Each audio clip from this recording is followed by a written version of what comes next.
The smell hit me first, acrid smoke mixed with the sickly sweet stench of burning upholstery. My lungs constricted as I ran down the cracked sidewalk, my worn sneakers slapping against concrete still wet from the afternoon rain. The orange glow ahead painted the evening sky in shades of amber and crimson, casting grotesque shadows across the abandoned warehouse district. I shouldn't have been there. Should have been home with Emma, helping her with homework, heating up the leftover pasta that would stretch through tomorrow. But Mrs. Chen from 4B had called, frantic, saying she'd seen flames near the old textile factory, where I sometimes took shortcuts on my way back from my second shift at the diner. The same route I'd walked just an hour ago. My phone buzzed in my pocket, probably the babysitter wondering where I was. But I couldn't stop. Something primal pulled me forward, some stupid instinct that heroes in movies had, the kind of instinct that got people killed. The heat reached me before I reached the building. Waves of it, distorting the air, making my skin prickle beneath my cheap polyester uniform. The fire trucks hadn't arrived yet. This part of town, they always took longer. Poor neighborhoods burned slower, I'd learned. Or maybe they just burned alone. That's when I heard it. A sound that cut through the roar of flames. A groan, deep and masculine, laced with pain. My heart hammered against my ribs. Every rational thought screamed at me to wait, to call for help, to run the other way. But rationality had abandoned me somewhere between exhaustion and desperation. I'd spent 3 years being invisible, being stepped over, being nothing. Maybe saving someone would make me something. The side entrance gaped open, belching black smoke. I pulled my cardigan over my mouth, threadbare fabric that probably wouldn't do much, and plunged inside. The world became a nightmare of orange and black. Flames licked up the walls, consuming decades of dust and decay. Wooden beams groaned overhead, threatening collapse. My eyes watered, tears streaming down my cheeks as I squinted through the haze. "Hello?" My voice cracked, barely audible over the inferno's roar. Another groan, closer now, to my left. I stumbled forward, my shin connecting with something metal. Pain shot up my leg, but I pushed through it, following the sound like a beacon. Then I saw him. He lay partially pinned beneath a fallen beam, one arm stretched out as if reaching for escape. Even through the smoke, even in the hellish light, I could see he didn't belong here. His suit, because it was a suit, not the jeans and hoodies this neighborhood wore, was torn and singed, but the fabric whispered money, real money. His dark hair caught the firelight, and blood trickled from a gash on his temple. "Can you move?" I dropped to my knees beside him, my hands already assessing the beam. Heavy, too heavy. His eyes opened, even half-conscious, even through pain. Those eyes held something that made my breath catch. Dark, almost black, with an intensity that seemed to pierce through the chaos. They focused on me with startling clarity. "Leave," he rasped, his voice rough but commanding. Even dying, this man gave orders. "Shut up." I wedged my shoulder under the beam, every muscle in my body screaming as I pushed. It didn't budge. "Help me. Push when I say." For a moment I thought he'd argue, then something shifted in his expression. Surprise, maybe, or respect, and he nodded. 1, 2, 3. We moved together. The beam shifted inches, just enough. He dragged himself free with a grunt of agony, and I saw his leg, twisted wrong, possibly broken. Without thinking, I grabbed his arm, hauling it over my shoulders. He was solid muscle and dead weight, easily twice my size, but adrenaline did strange things. "We need to move. Now." He tried to walk, couldn't. Each step was agony written across features that, I noticed dimly, were striking even in distress. Sharp jawline, straight nose, the kind of face that belonged on magazine covers, not burning warehouses. A crack sounded above us. I looked up just in time to see the ceiling beam give way. We weren't going to make it. His arm tightened around me, and suddenly the world spun. He'd twisted us, his body covering mine as we hit the ground. The beam crashed where we'd been standing, sending up a shower of sparks and ash. The impact drove the air from my lungs, and for a moment, I couldn't breathe, couldn't think. All I knew was the weight of him, the smell of expensive cologne mixed with smoke, the rapid beating of his heart against my back. "You're insane," he growled in my ear, his breath hot against my neck. "Completely insane." "You're welcome," I wheezed.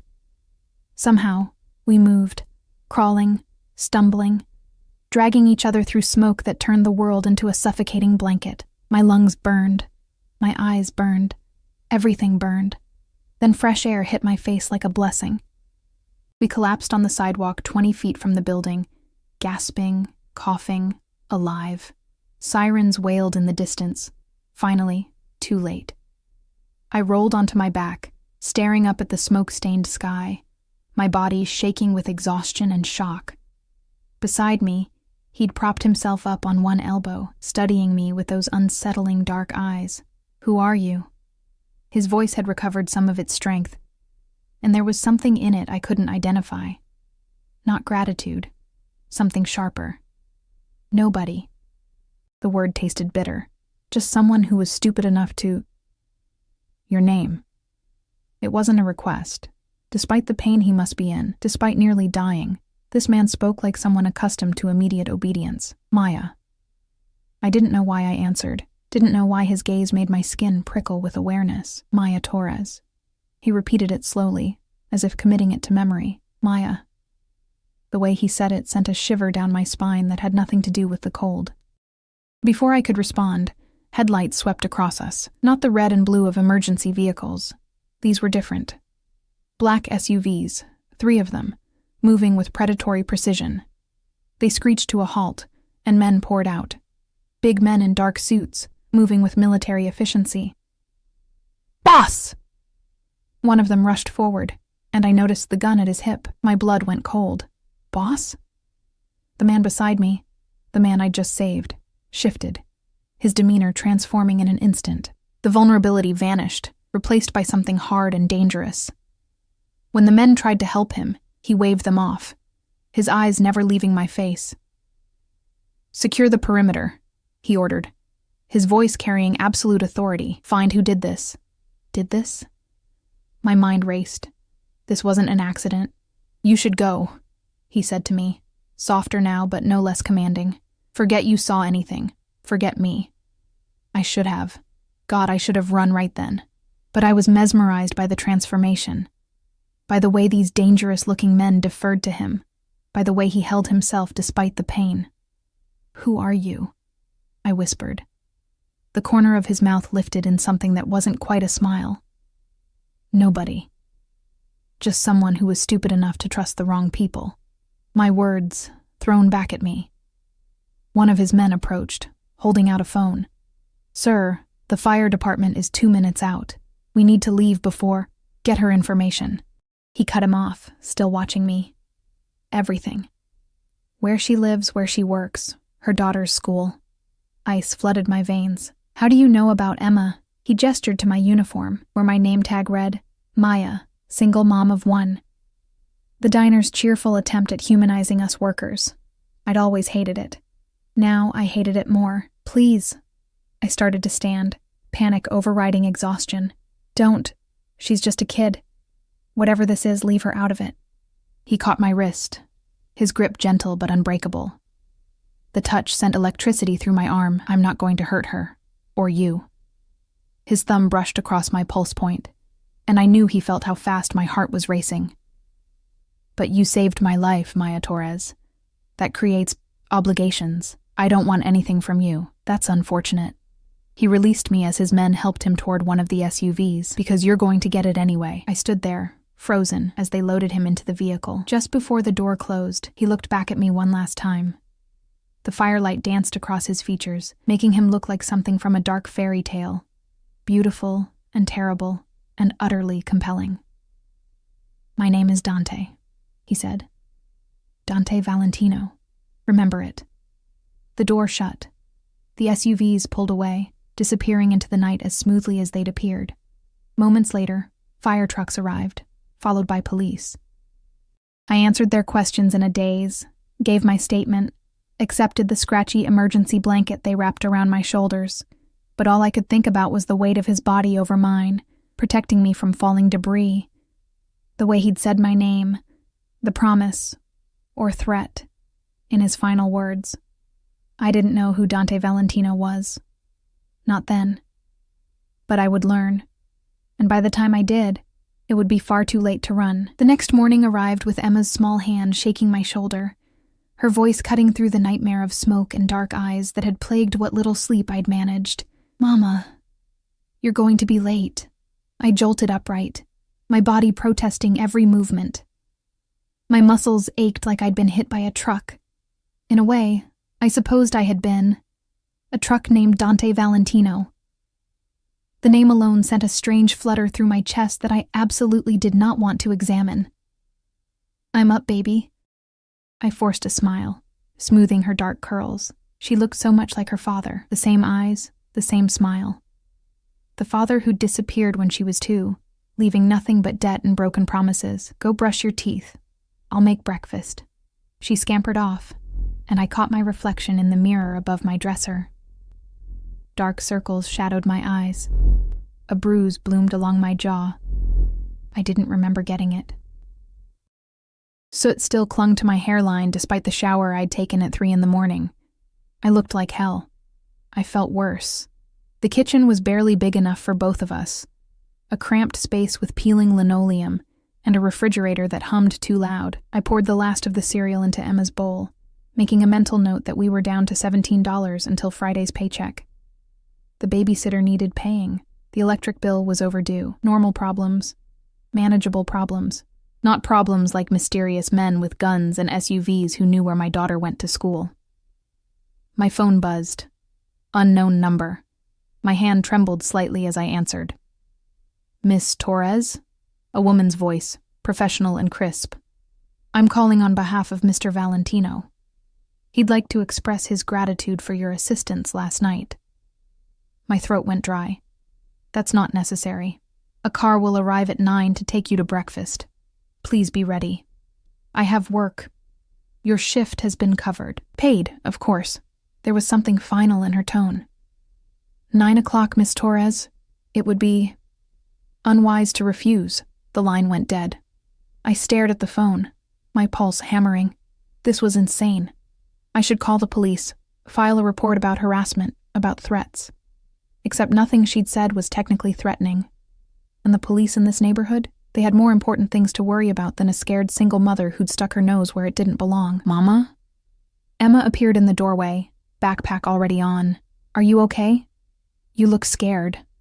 I forced brightness into my voice. "Just tired, sweetie. Come on, let's get you to school."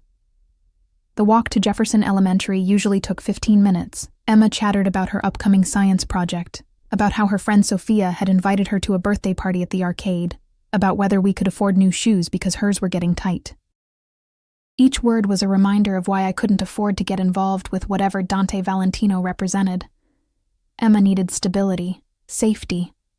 A mother who worked 2 jobs and stayed invisible, not one who saved mysterious men from fires and got pulled into God knew what. I dropped her at the gate, hugging her tighter than usual. "Mama, you're squishing me," she giggled. "Sorry." I released her, smoothing her hair. "I love you. Be good." "Love you too." She ran toward her friends, her laughter carrying back to me on the morning breeze. So innocent. So untouched by the darkness I'd glimpsed last night. I needed to keep it that way. At 8:55, I stood outside our building in my only decent dress, a navy blue thing I'd bought at Goodwill for job interviews. The street was already alive with activity. Mrs. Rodriguez sweeping her stoop, the bodega owner rolling up his metal shutters, teenagers heading to the bus stop. Normal. Everything was normal. Then the car arrived. Not an SUV this time, a sleek black sedan with windows tinted so dark they seemed to swallow light. It pulled up with whisper-quiet precision, and a man in a sharp suit emerged from the driver's side. Tall, broad-shouldered, with a scar running through his left eyebrow. "Miss Torres." He opened the back door. "Please." Every instinct screamed at me to run. Instead, I climbed inside. The interior smelled of leather and that same expensive cologne from last night. The seats were buttery soft, the kind of luxury I'd only seen in movies. As we pulled away from the curb, I noticed Mrs. Rodriguez watching, her broom forgotten. Great. Now the whole building would be talking. We drove in silence through neighborhoods that gradually transformed, from crumbling brick to renovated brownstones to glass and steel. The city had layers. I'd always known that, but I'd never crossed from one to another so starkly. Finally, we stopped in front of a restaurant I'd passed 100 times but never entered. The kind with a single name and elegant script and no prices on the menu. The kind where people like me didn't exist. The driver opened my door. Top floor, private dining room. He's waiting. My legs felt unsteady as I entered. The hostess took one look at me and smiled. Not the dismissive glance I usually got in places like this, but genuine warmth tinged with something like pity. "Miss Torres, right this way." The elevator ride seemed to last forever. My reflection in the polished brass doors showed a woman out of her depth, drowning, desperate. I straightened my shoulders. I'd survived worse than breakfast with a stranger. The doors opened. The dining room was all floor-to-ceiling windows overlooking the city, morning light streaming in like liquid gold. A single table sat in the center, set for two with white linens and crystal glasses, and there, standing by the window with his back to me, was Dante Valentino. He'd cleaned up. Gone was the torn suit, the blood, the vulnerability. Now he wore charcoal gray tailored to perfection, his dark hair styled, his posture radiating controlled power. When he turned, I saw his face clearly for the first time in proper light. God help me. He was beautiful. Not handsome. Beautiful in a dangerous, predatory way. Sharp cheekbones, a mouth that promised either pleasure or pain, and those eyes. Those impossibly dark eyes that seemed to catalog every detail of my appearance in a single sweep. His left leg, I noticed, barely showed a limp. Whatever injury he'd sustained had been serious, but he moved like a man accustomed to pushing through pain. "Maya." My name on his lips sent heat through my veins. "Thank you for coming." Did I have a choice? A slight smile curved his mouth. No. At least he was honest. He moved toward the table, pulling out a chair. "Sit. Eat. You look like you haven't had a decent meal in months." The observation stung because it was true. I sat, if only because my legs felt shaky. A waiter appeared immediately. Where had he been hiding? Pouring coffee and water, setting down plates of food I couldn't begin to name. Eggs prepared some fancy way, pastries that smelled like heaven, fruit arranged like art. My stomach growled audibly. Humiliation burned my cheeks. Dante sat across from me, watching as I tried to decide which fork to use. "Eat," he said again, gentler this time. "Please." Pride warred with hunger. Hunger won. I took a bite of something flaky and buttery and nearly moaned. When was the last time I'd tasted food like this? Real food, not instant ramen or day-old diner specials. Better? He sipped his coffee, still watching me with that unnerving intensity. "Why am I here? I told you. You saved my life. That creates obligations. So this is gratitude? A fancy breakfast and intimidation tactics?" Intimidation? He seemed genuinely puzzled. "I sent a car. Covered your shift so you wouldn't lose wages. Made sure you were fed." Which part of that is intimidating? The part where your assistant implied refusing was unwise. The part where you had your people find out about my daughter. The part where you're... I gestured vaguely at him, at the room, at everything, whatever you are. "Ah." He set down his cup with deliberate care. "You've been asking questions, Googling my name." I had. At 4 a.m., unable to sleep, I'd finally typed Dante Valentino into my phone's browser. The results had made my blood run cold. Alleged organized crime connections. The Valentino family. Investigations that went nowhere because witnesses disappeared. A business empire that stretched across the eastern seaboard, built on legitimate holdings that everyone suspected fronted for something darker. The man sitting across from me was the head of one of the most powerful crime families in the country, and I'd saved his life.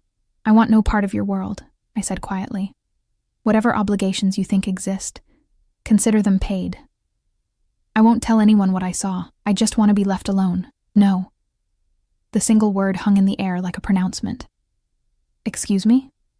He leaned forward, his elbows on the table, his gaze locking with mine. "Someone tried to kill me last night, Maya. They burned that building knowing I'd be inside. When I find out who, and I will, There will be consequences. Blood consequences. Fear coiled in my stomach. What does that have to do with me? You were there. You saw me vulnerable. You're a witness, which makes you a liability. He paused, letting that sink in. Or an asset. I haven't decided which yet. I didn't see anything. I don't know anything. You saved my life. He said it like that explained everything. In my world, that means something. It means you're under my protection now, whether you want it or not. I don't want it. Too bad. He sat back, his expression hardening. Do you know what happens to people who cross paths with men like me, Maya? They disappear. Or they end up as collateral damage when my enemies decide to send a message. You think you're invisible in that neighborhood? You're not. I found you in hours. Others will too. The pastry turned to ash in my mouth. Are you threatening me? I'm protecting you. His voice dropped, became almost tender. You and Emma both. I've already stationed men near her school. Discreet, you won't see them, but they're there. Your apartment building has security now. Anyone who tries to get to you will have to go through my people first. Horror and confusion warred within me. You can't just... I didn't ask for this. You didn't ask to be born into poverty either, I'm guessing. But here we are. He signaled the waiter, who brought more coffee. I'm offering you a way out, Maya. A better life, safety, security. Everything you've been killing yourself to provide. In exchange for what? Your trust. He said it simply, as if it were easy. Stay close. Let me keep you safe. And in return, I'll make sure Emma gets into the best schools. That you never have to work 2 jobs again. That you're never invisible again. It was tempting. God, it was tempting in a way that terrified me. And if I refuse? His expression darkened. Then you go back to your life. But Maya? He leaned in close. So close I could see flecks of gold in his dark eyes. My enemies won't care that you want no part of this. They'll use you to get to me anyway.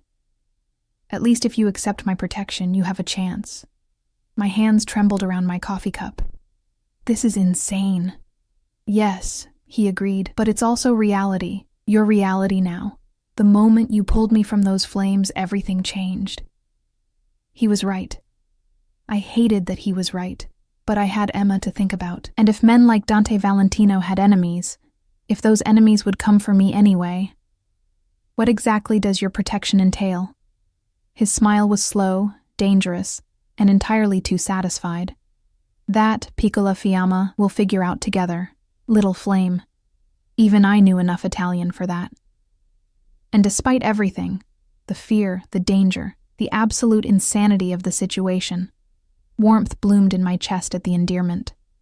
I was in so much trouble. 3 days later, I understood what Dante's protection actually meant. It meant surveillance disguised as safety. It meant my freedom slipping away one careful, calculated step at a time. The apartment had been upgraded. New locks appeared overnight, the kind with keypads and cameras. The building's landlord, who'd ignored my complaints about the broken heating for 2 years, suddenly became attentive, fixing everything within 48 hours. Even Mrs. Rodriguez stopped gossiping, her eyes sliding away whenever I passed. Someone had gotten to everyone. At the diner, my manager pulled me aside on my first shift back. Torres, you've been reassigned. He wouldn't meet my eyes. Corporate wants you doing inventory. Back office work. Same pay, better hours. Translation. Dante wanted me away from the public. Away from the windows. Away from anyone who might use me as a target. I should have been grateful. The inventory room was climate-controlled, the work easier, but it felt like a cage with comfortable bars. Emma noticed the changes too. Mama, why does that man keep following us? She'd pointed to a SUV parked across from her school, the same one that appeared whenever we left the apartment. He's just security for the neighborhood, baby. The lie tasted bitter. Oh. She'd accepted it with a child's easy trust. That's good. You always say this neighborhood isn't safe. Guilt twisted in my gut. I was teaching my daughter to accept surveillance as normal, to see prison as protection, but what choice did I have? On the 4th night, my phone buzzed at 11 p.m. I'd just gotten Emma to bed after another evening of her asking why we couldn't afford the class trip to the Science Museum. $17 in my account. Dante's promised better life hadn't materialized beyond the suffocating security. Unknown number. But I knew who it was before I answered. Hello? Come downstairs. Dante's voice, smooth as smoke. We're going for a drive. It's 11 at night. Emma's asleep. Your neighbor, Mrs. Martinez from 3A, is already at your door. She'll watch her. She's been paid well for the inconvenience. Of course she had. Another person on his payroll. I'm not going anywhere with you. Yes, you are. No anger, just certainty. Because you have questions, and I have answers. 5 minutes, Maya. Don't make me come up there. The line went dead. I stared at my phone. Fury and something else, something dangerous, coiling through me. Who did he think he was? Ordering me around like I belonged to him. But he was right about one thing. I had questions. Lots of them. Mrs. Martinez knocked softly. I opened the door to find her smiling apologetically, already in her slippers. I'm sorry, mija, but he pays very well, and he said you needed this. Everyone had their price, apparently. Even sweet Mrs. Martinez, who'd babysat Emma during my worst shifts. I grabbed my jacket and headed downstairs. The SUV waited at the curb, engine purring. The driver, a different one this time, younger, with cold eyes, opened the back door without a word. Dante sat inside, wearing dark jeans and a black sweater that made him look less businessman and more predator.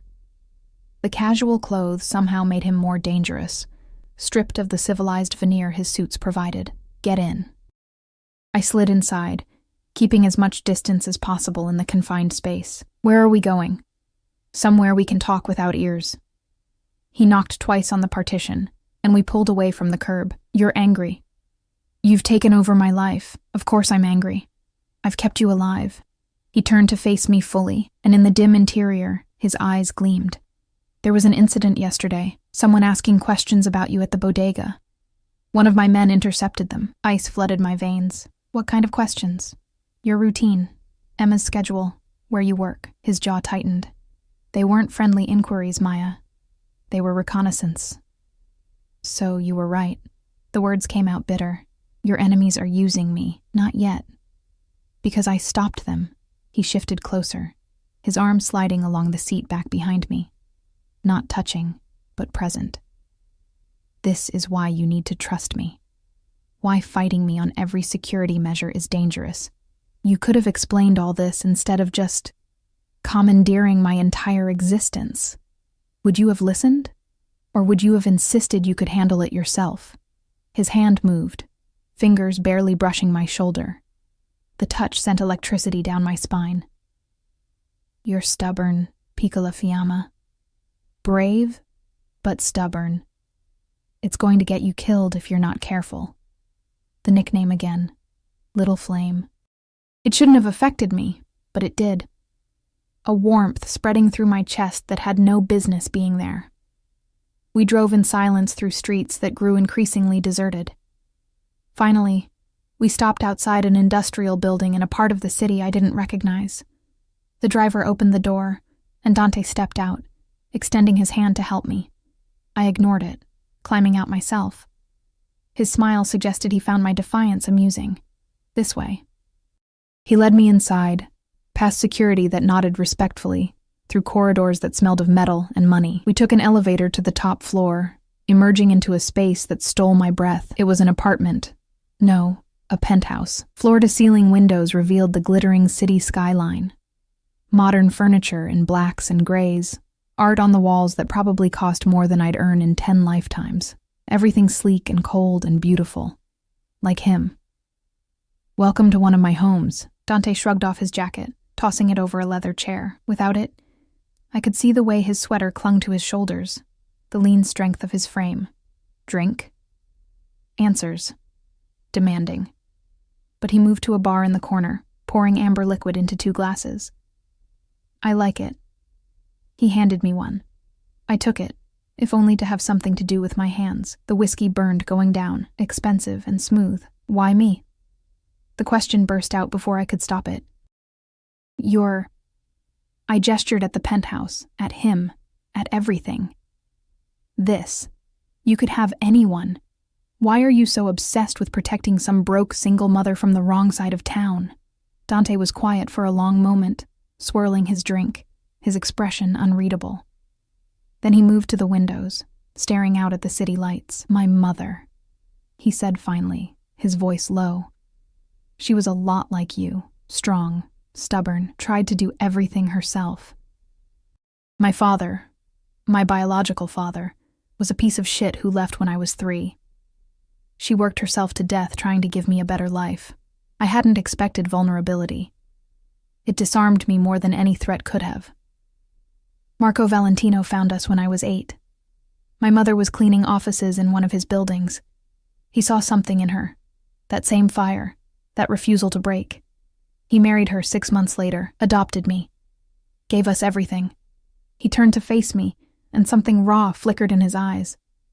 She died when I was 16, cancer. Even with all Marco's money and connections, we couldn't save her. I'm sorry. The words felt inadequate. You remind me of her. He moved closer, each step deliberate. When I saw you in that fire, throwing yourself into danger to save a stranger, I saw her. That same reckless courage, that same refusal to be invisible. So this is about your mother? Some psychological need to save what you couldn't save before? Maybe. He stopped inches away, close enough that I could feel his body heat. Or maybe it's simpler than that. Maybe I look at you and see something I want to protect. Something I want to keep. The possessiveness in his voice should have frightened me. Instead, it sent heat pooling low in my stomach. I'm not something to be kept. No. His hand rose, fingers tracing my jawline with devastating gentleness. You're someone to be treasured, protected, worshipped. My breath caught. Dante, do you know what it's like? His thumb brushed across my lower lip, and my knees nearly buckled. To spend your whole life surrounded by people who want something from you? Money, power, connections. Everyone has an angle. Everyone's playing games. And then you pull me from that fire, risking everything, asking for nothing. I'm not special. You're wrong. His other hand came up, cradling my face. You're extraordinary, and I'm going to spend every day proving it to you. I should have pulled away. Should have reminded him I didn't want this, didn't ask for any of it. But his touch was intoxicating. His words weaving a spell I didn't know how to break. What do you want from me? I whispered. Everything. His forehead touched mine, and my heart hammered so loud I was certain he could hear it. Your trust. Your time. Eventually, more, but I'm patient, Maya. I can wait. This is insane. Yes. His lips curved against my skin. But you're not running. Why is that? Because despite everything, the danger, the surveillance, the absolute wrongness of this situation, part of me craved what he offered. Security, protection, the feeling of being seen, truly seen, by someone who looked at me like I mattered, like I was worth something. I have conditions, I heard myself say. He pulled back just enough to meet my eyes, triumph flickering in his gaze. Name them. Emma comes first, always. No matter what happens between us, she stays safe and out of this life. She doesn't know who you really are or what you do. Agreed. I keep working. I won't be some kept woman sitting around waiting for you. The inventory job works for now. When things are safer, we'll discuss other options. His fingers traced patterns on my neck. Next? You don't make decisions about my life without consulting me. No more surprise security upgrades or paid-off neighbors. We talk first. I'll try. At my sharp look, he amended, I'll do my best. But if there's immediate danger, I won't wait for permission to keep you safe. It wasn't perfect, but it was something. More than I'd expected from a man who clearly wasn't used to compromise. And one more thing. I gathered my courage.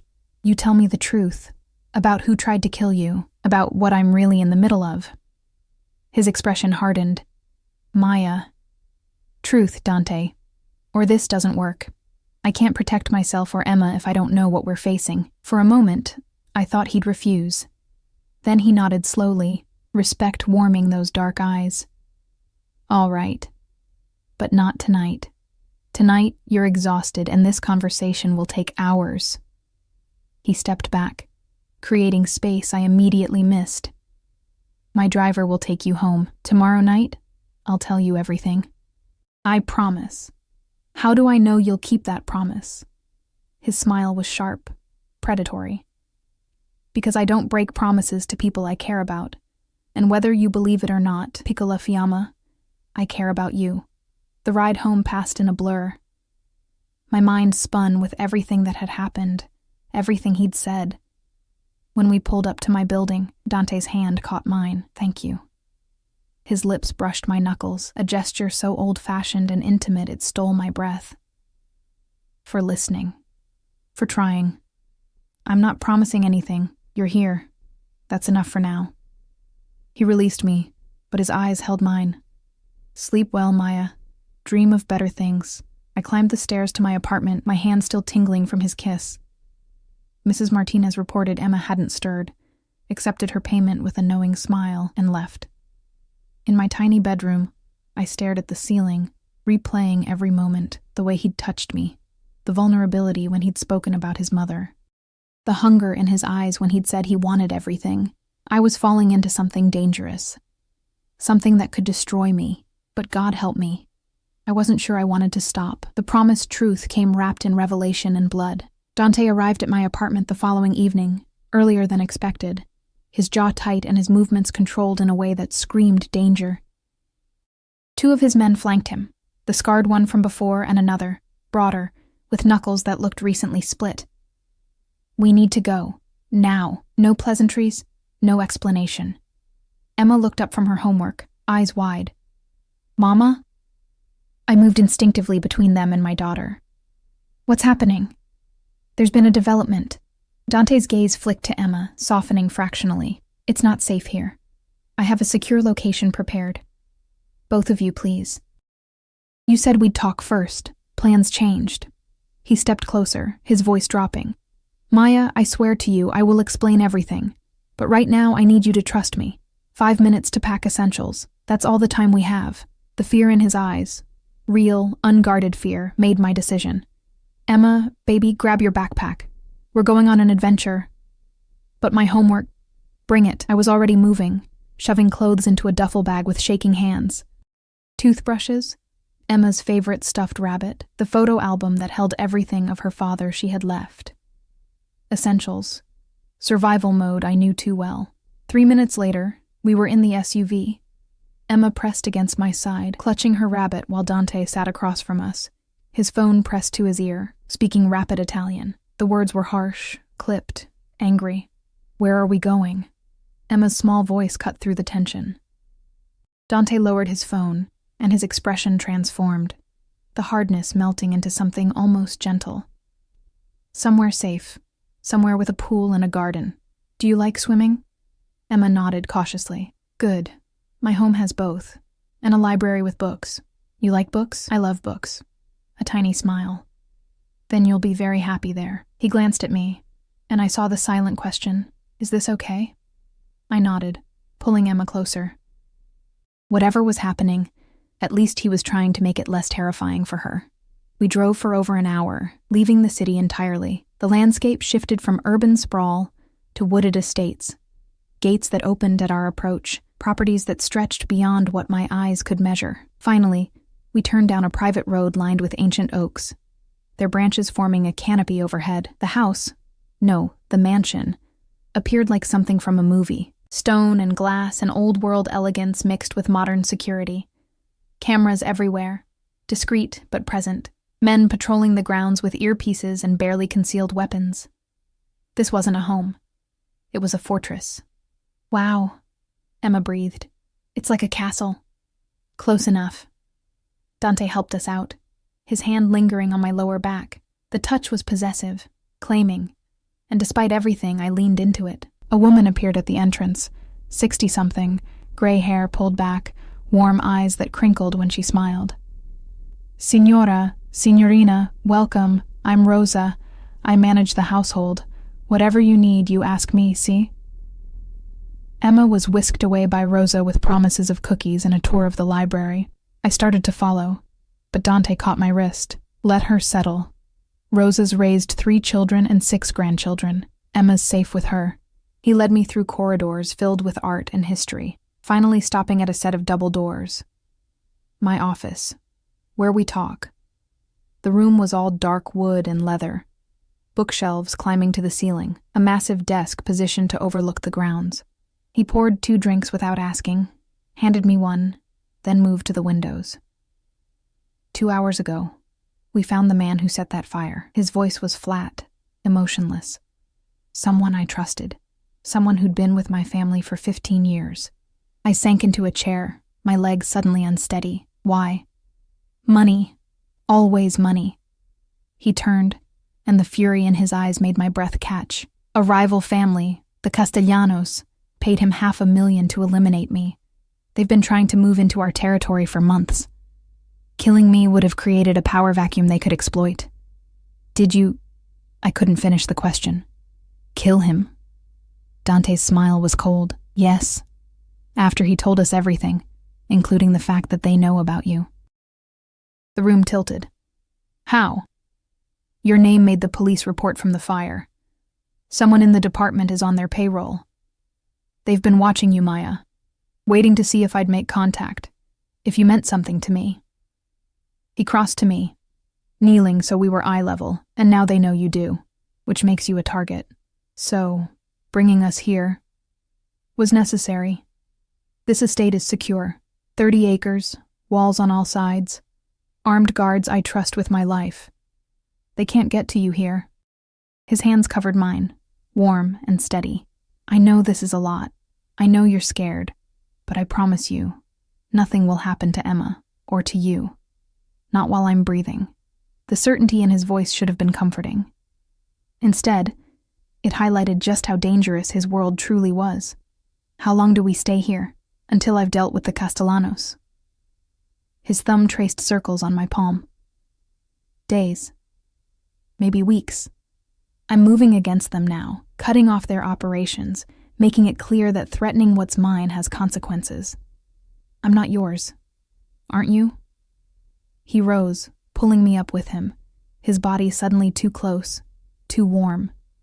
Tell me you don't feel this pull between us. Tell me you haven't been thinking about last night, about my hands on you, about what it would be like if I... Stop. My voice came out breathless. Why? His hand slid into my hair, tilting my head back. Because you're scared of wanting me? Or scared of how much you already do? Both. The admission escaped before I could stop it. His smile was triumphant and tender all at once. At least you're honest. His lips brushed my forehead, achingly gentle. I can work with honest. A knock interrupted us. The scarred man, Luca, I'd learned his name, entered without waiting for permission. Boss, the Castellano shipment. We've located it. Dante's entire demeanor shifted, the tender man vanishing behind cold calculation. Intercept it. I want everything confiscated, and their men delivered a message. Nothing permanent, but memorable. And the woman. Isabella Castellano has been calling, demanding a meeting. Something dark flickered across Dante's face. Tell her I'll consider it, after she returns what she stole. Luca nodded and left. I stared at Dante, questions burning. Isabella Castellano is their second in command. Also my ex-fiancé. The world stopped. You're what? Arranged engagement. 5 years ago, before I took full control of the family. It was supposed to unite our organizations, and decades of feuding. He poured himself another drink, his movements tight. She called it off 3 weeks before the wedding. Said she couldn't marry someone she didn't love. I was relieved. But now I wonder if it was always planned. If she was gathering information, learning our weaknesses, so the Castellanos could strike when it would hurt most. His knuckles whitened around the glass. She sent flowers to my mother's grave last week. A message. She knows where I'm vulnerable, understanding dawned. That's why you're so protective. She'll use me the way you would have used her if the engagement had stood. Exactly. He set down the glass with deliberate care. Isabella is brilliant and ruthless. If she sees you as important to me, she'll exploit it, which is why you stay here, where she can't reach you. And if I refuse, He moved with predator speed, caging me against the desk, his arms on either side of me. "Then I'll tie you to the bed until you see reason." My pulse jumped. "You wouldn't dare." "Wouldn't I?" His lips hovered over mine, close enough to feel his breath. "I've killed for you, Maya. Restructured my entire security apparatus around keeping you safe. Do you really think I'd hesitate to restrain you if it meant saving your life?" The possessiveness should have terrified me. Instead, heat pooled low in my stomach, my body responding in ways my mind refused to acknowledge. "You're insane." "About you?" "Absolutely."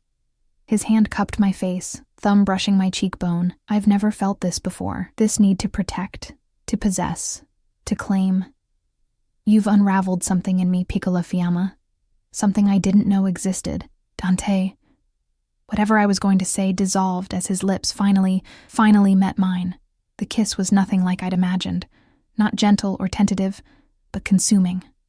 Hungry, his mouth moved over mine with devastating skill, coaxing and demanding all at once. I gasped, and he took advantage, deepening the kiss until I forgot how to breathe. Forgot everything except the taste of him. The heat of his body pressed against mine. My hands found his shoulders, holding on as my knees weakened. His arm wrapped around my waist, lifting me onto the desk, stepping between my thighs. The new angle made me acutely aware of every hard plane of his body, the barely restrained strength in his frame. Maya. My name was a prayer and a curse against my lips. Tell me to stop. Tell me this is too fast, too much. I can't. The admission tore from somewhere deep. God help me. I can't. His forehead pressed to mine, both of us breathing hard. This changes everything. I know.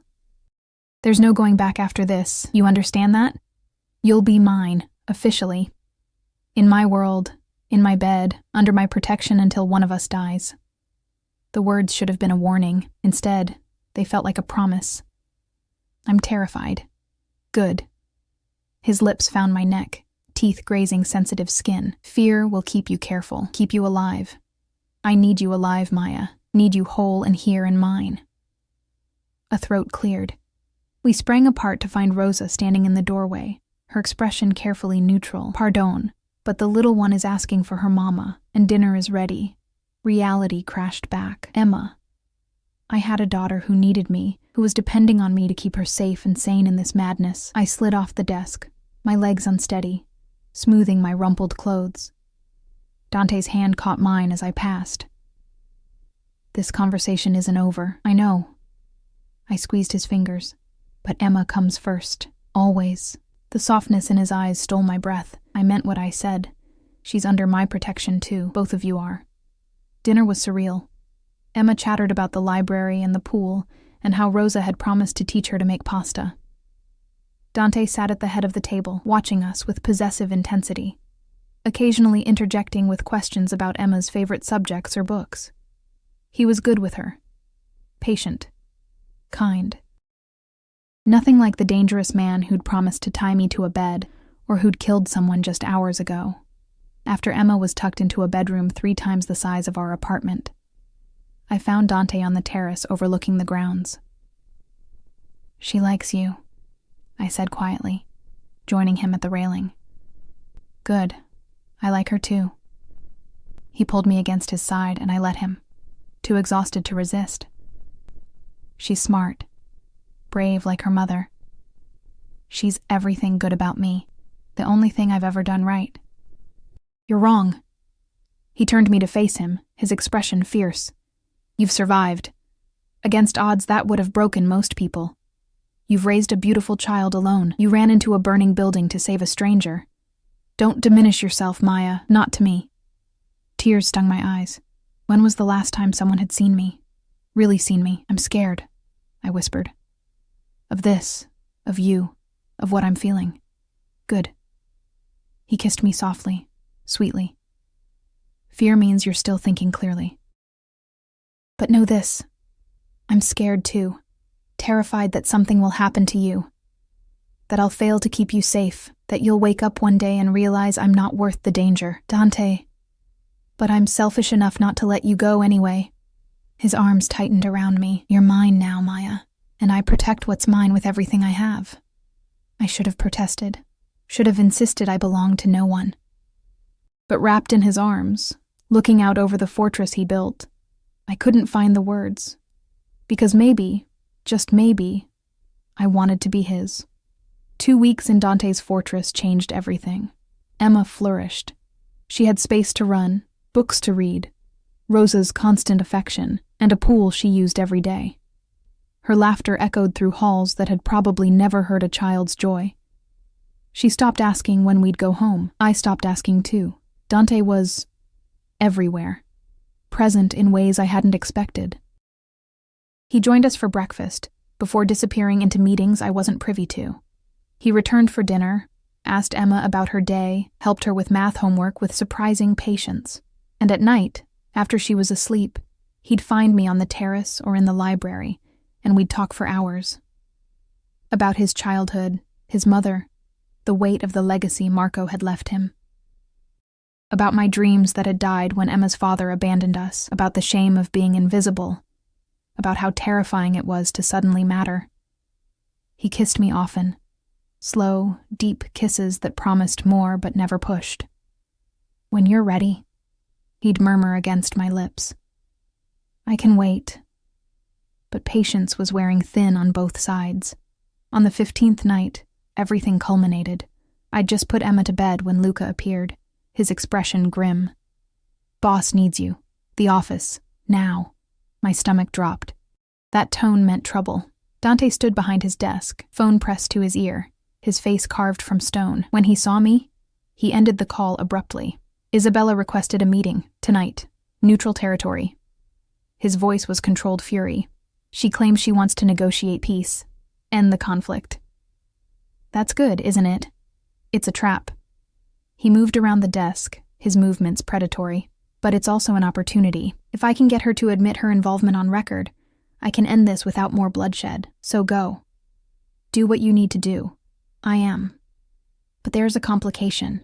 He pulled out his phone, showing me a text message. My blood turned to ice. "Bring the woman, or there's no deal. I want to see what's worth betraying our alliance for." "No." The word came out sharp. "Absolutely not. I'm not walking into danger just so your ex can satisfy her curiosity." "I know." His hands cupped my face. "But Maya, this might be our only chance to end this. If we don't, the Castellanos will keep coming. They'll eventually find a weakness in our defenses. And Emma..." He didn't need to finish. Emma was the weakness. My beautiful, innocent daughter who'd already adapted too well to this life. "You want me to go with you. I want you safe. But if bringing you means ending this war..." His jaw clenched. "You'll be surrounded by my best men. Luca, Marco, Antonio. They'll form a wall around you. And I'll be there. Nothing will touch you, Maya. I swear it on my life." I thought of Emma, sleeping peacefully upstairs, of the life we'd been building here, precarious and strange but undeniably better than before. Of what would happen if this didn't end. Always looking over our shoulders, always waiting for violence to find us. "Okay." My voice was steadier than I felt. "But Emma stays here with Rosa, and if anything feels wrong, I'm gone." Relief and concern warred on his face. "Agreed."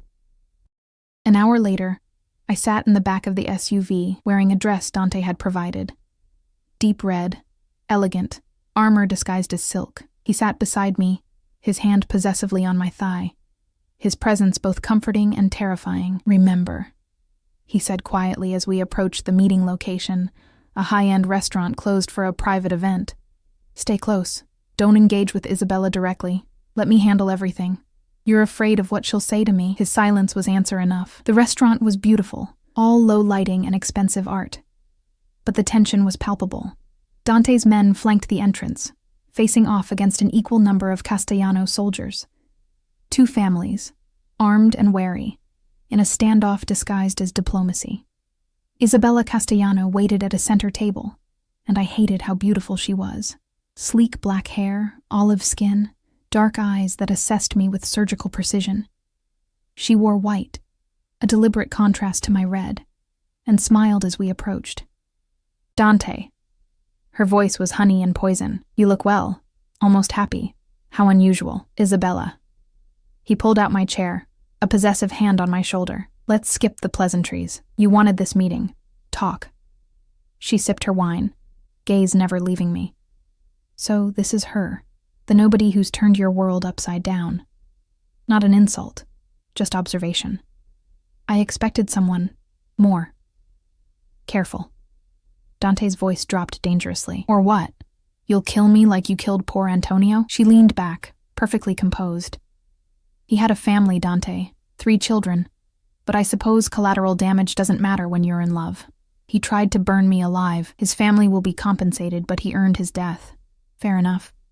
Isabella's attention shifted fully to me. Tell me, Maya. May I call you Maya?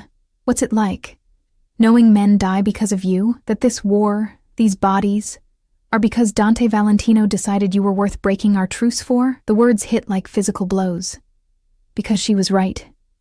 People had died, would die, because I'd pulled a man from a fire. Isabella, enough. Dante's hand tightened on my shoulder. No, it's fine.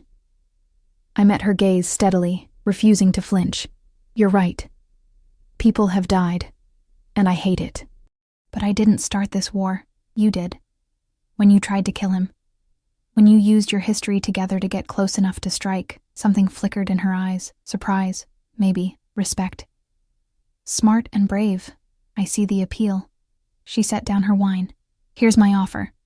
The Castellanos withdraw. We return to our territories, respect existing boundaries. In exchange, Dante compensates us for lost shipments, and you disappear. Excuse me? Leave him. Take your daughter and go. I'll provide money, a new identity, a life somewhere Dante can never find you. She leaned forward. Because as long as you're with him, this war continues. My family won't accept weakness. And you, Maya Torres, are his greatest weakness. The truth in her words was undeniable. I could feel Dante's rage radiating beside me, barely controlled. She's not going anywhere. His voice could have cut glass. Then people keep dying. Isabella stood, smoothing her dress. It's simple mathematics, Dante. 1 woman, or dozens of soldiers. Your mother would have known which choice to make. That crossed a line. Dante moved so fast I barely saw it, his hand slamming onto the table, wine glasses shattering. You don't speak about my mother, ever. Truth hurts. Isabella smiled sadly. She loved Marco, but she understood duty, sacrifice.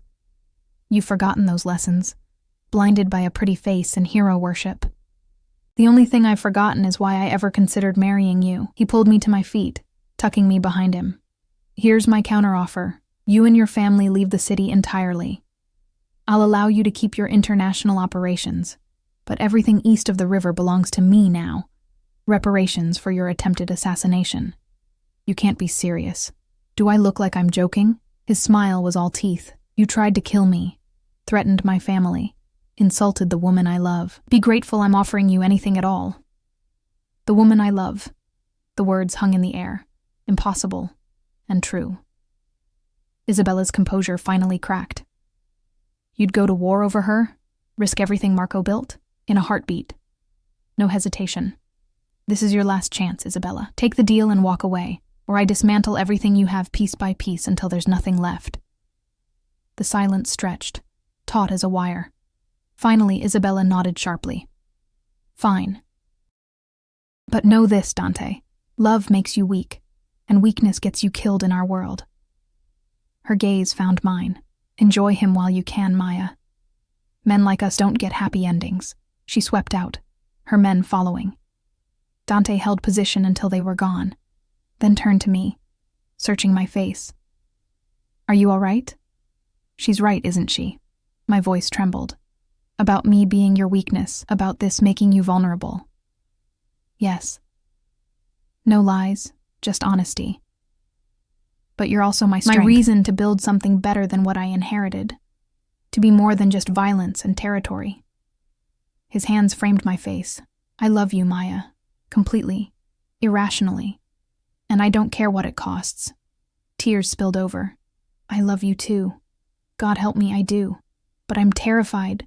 Then we'll be terrified together. He kissed me, deep and claiming, in the middle of that empty restaurant with his men discreetly looking away. You're mine, Maya Torres. Mine to protect.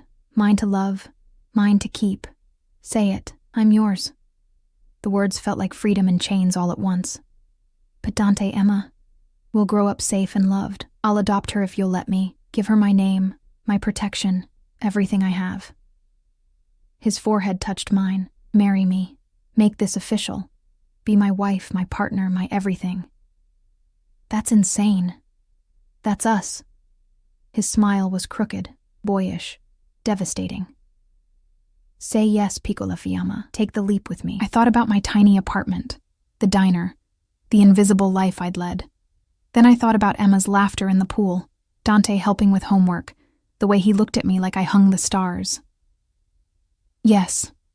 The word came out breathless, certain. Yes, I'll marry you. His kiss was answer and promise, need and devotion. Around us, his men erupted in applause and wolf whistles. Even Luca was grinning. 3 months later, I stood in a garden filled with white roses, wearing a dress that cost more than my old apartment. Emma stood beside me in her flower girl dress, beaming. Rosa dabbed her eyes. Even Luca looked suspiciously misty. And at the altar, Dante waited in a black tux that made him look like sin and salvation combined. His smile when he saw me could have powered the sun. You're beautiful, he whispered as I joined him. So damn beautiful. You're not so bad yourself. The ceremony was small, just family and trusted men. No spectacle, no photographers. Just vows spoken with absolute certainty. Rings exchanged with trembling hands.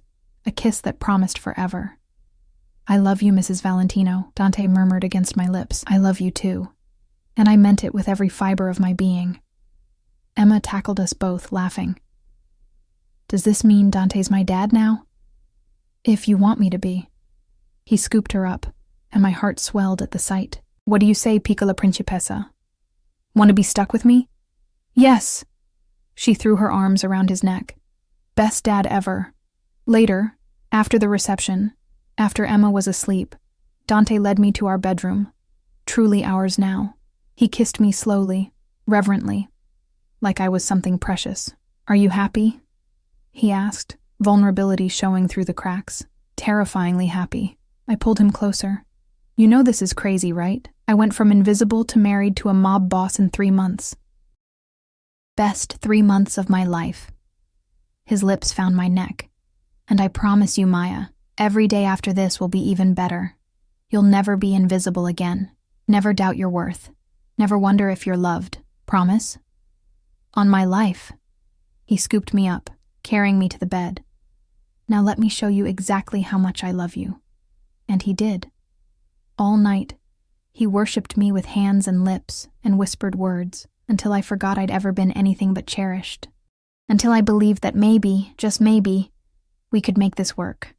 Years later, watching Emma graduate college with honors, her tuition paid in full, her future bright, I'd remember that first night, the fire, the fear, the moment everything changed. Dante would slip his hand into mine, silver now threading his dark hair, and smile. Best decision I ever made, he'd say. Trusting you to save me. I think it was the other way around, I'd reply. But the truth was simpler. We'd saved each other. And in a world of darkness and danger, we'd found something neither of us had believed possible. We'd found home.